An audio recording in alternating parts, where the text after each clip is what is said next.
Pukhya pukh na utri. There's another way to translate that line. Those are for the people who say, I don't need spirituality. All the things that I need, I can go out there into the real world and I can just collect whatever I want. I can collect a nice house, nice cars, good food, good clothes. Guru says, Je banna puriya par. Banna means if you tie all the things that you can buy in the whole world, if you tie them all together and hold on to them, pukhya pukh na utri. The internal hunger doesn't get satisfied. There's something inside you that will never get satisfied. Because you have to ask yourself the question, why am I buying these things? Most people listen to the thought, but the thought isn't the first thing that comes. Think about it. We're talking about food and pukhya, yeah, eating. Does the thought come to your mind first, pizza? Or does the thought first comes, oh, there's something feeling empty inside. Oh, I know, I'll have some pizza. Which one comes first? The hunger or just the food comes first? Sometimes the food comes first.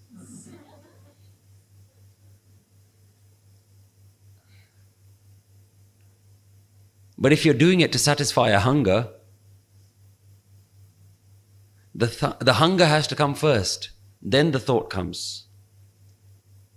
So, the thought to buy something is also a type of hunger. But we've never understood this type of hunger. We've never understood, why do I want to buy something? I always stress, this is not about not buying anything. Gurbani doesn't hold the view that you should be someone who renounces the material world, walks away from the material world, says, I don't want a house, I don't want a family, I don't want to have kids, I don't want to buy a car, I don't want to have a TV in my house. All these things that we think, oh, I'm a bit above this. Rejection and being a renunciate isn't what Guru is talking about. Guru says, just understand the underlying causes. So why do you feel like you want to buy things all the time?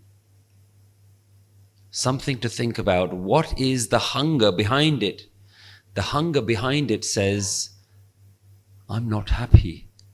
The thought that comes after that is, oh, there's a sale on, why don't you go buy some stuff? And you do it. We all do it. Let's go to the shops, let's buy some stuff. And you come home and you're very happy with all your shopping bags. So look at all the stuff I bought. Did you ever have this? Where you come home and then you run straight upstairs because you don't want to show your parents what you bought? Because your parents will say to you, any mangi cheez? Like so expensive. I used to do that. Come home from shopping, run straight upstairs, then only bring one bag down and say, Mum, this is what I bought. Because she's going to ask, what have you bought? Oh, this is all I bought. Because we know we don't need these things. But as soon as somebody challenges you, did you really need all these things? You say, oh, Mum, you won't understand. It's fashion. You don't know. And then the parents try to convince you, I know about fashion. But we never really ask this question, why do I feel this hunger inside? And is this the right food for this hunger? Is this the right food for this hunger? See, we don't do that with our bodies. When we feel hungry, anything will fill this body. Whether you have carrots or cucumbers or you have pizza or noodles or anything, you just keep filling. And then you don't know when to stop. And you keep eating and you keep consuming. You know what they say? They say it takes 20 minutes for the brain to realize that the stomach is full. Have you ever noticed you keep eating something? And you say, I can keep going. And then all of a sudden, oh, I'm stuffed. I've eaten too much. What happened? The stomach was full 20 minutes ago. But you kept eating. So the mind is not really reliable. You have to understand, your mind is not really reliable. It doesn't even know when you're full.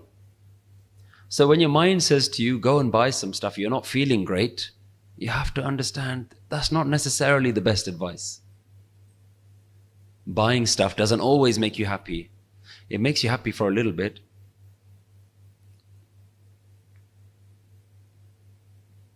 So when the thought comes that I need to go and look for happiness out there, what the thought should really be is what is happening in here first. Before you decide what you're going to use to fill that, what is this hunger?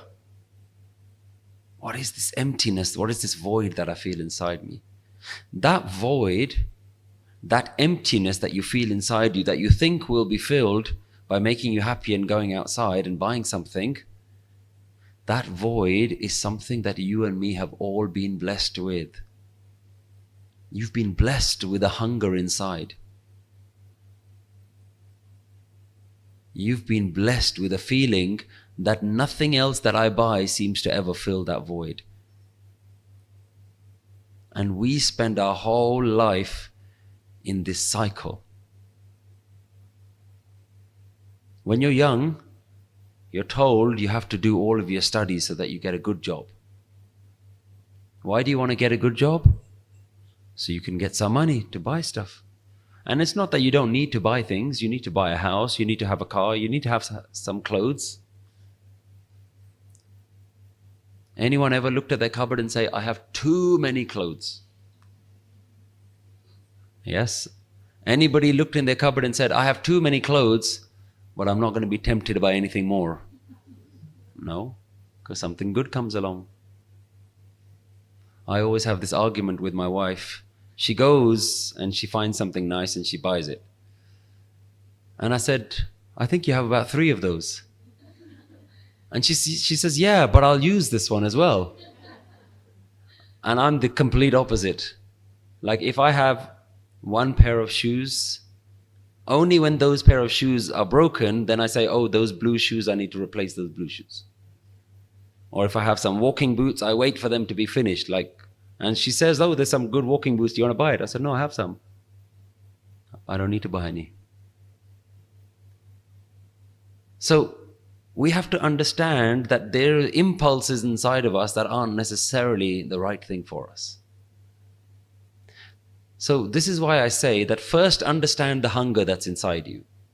Understand that you and me and everyone has been born with that hunger. And that hunger will not be filled by you getting a good job and buying nice stuff. It's good, go and buy those things, but don't underestimate how big this book is inside you. Don't underestimate how deep this hole of emptiness is inside you. So then you get the nice job and you get some money and you buy the nice house. And then maybe even you're so successful, you say, Mom, Dad, I'm going to buy my own house. I don't want to live here anymore. You buy your own house, you're happy for a while, call all your friends around, have a great time, always parties, always having lots of good fun. You say, yeah, I'm living a great life. And then one day the thought comes that says, I've bought everything, but still not doing anything for me. So money, when we're younger, what are we told about money? Money doesn't buy you happiness. But when you grow up, you spend all of your life chasing after money so that you can buy happiness. You can buy stuff that makes you happy. So what you're told as a child, you ignore as a grown-up. Even though as a child you're told money doesn't buy you happiness. But then you spend the rest of your life chasing after it. What's going on? Because it isn't the money and the stuff that you buy that we need to be educated about. It's the hunger that we need to be educated about. But because we're not educated about our own internal void, then we don't know how to fill it, so we just keep filling it. So you buy the house, you get the great house, you got your own place, you're having parties all the time. What thought comes into your mind? I'm bored. I've done everything. If money buys you happiness, then ask yourself this question: are the richest people in the world the happiest people in the world? What do you think? Are the richest people in the world the happiest people in the world? Are all the great celebrities and all the greatest billionaires, are they the happiest? They're not, are they? I tell you why they're not the happiest people in the world. Because, unlike you and me, there's always some more happiness that we can buy.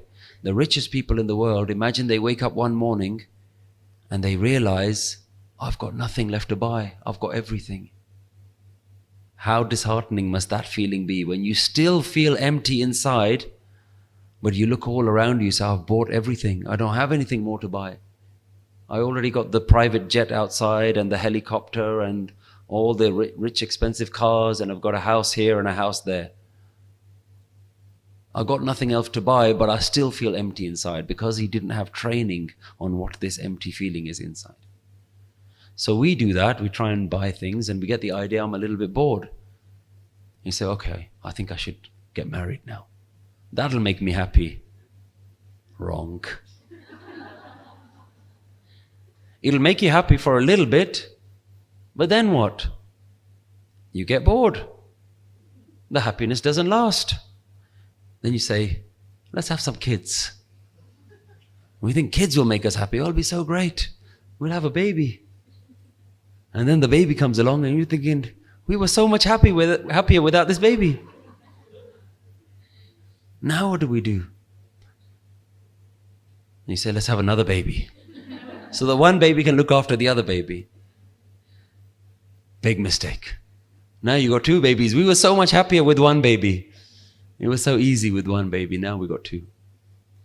So then you say, I can't wait till the babies grow up. When they grow up, they'll leave the house. Then I'll get my life back. So they grow up. They leave the house. And then you're lonely again because you don't want to just be with your husband or your wife anymore. Then you call the babies back. You say, have some grandchildren. We'll look after the grandchildren. And then the cycle continues. All this time, you haven't understood that there's a hunger inside you, and that's what you need to be looking at. Because nobody ever talks about it. Guru Sahib talks about it. Gurbani talks about it. But we don't talk about it. Guru Sahib starts Gurbani by saying that there's a pukh inside you that won't be filled. There's a hunger inside you that won't be filled. Je banna puriya par.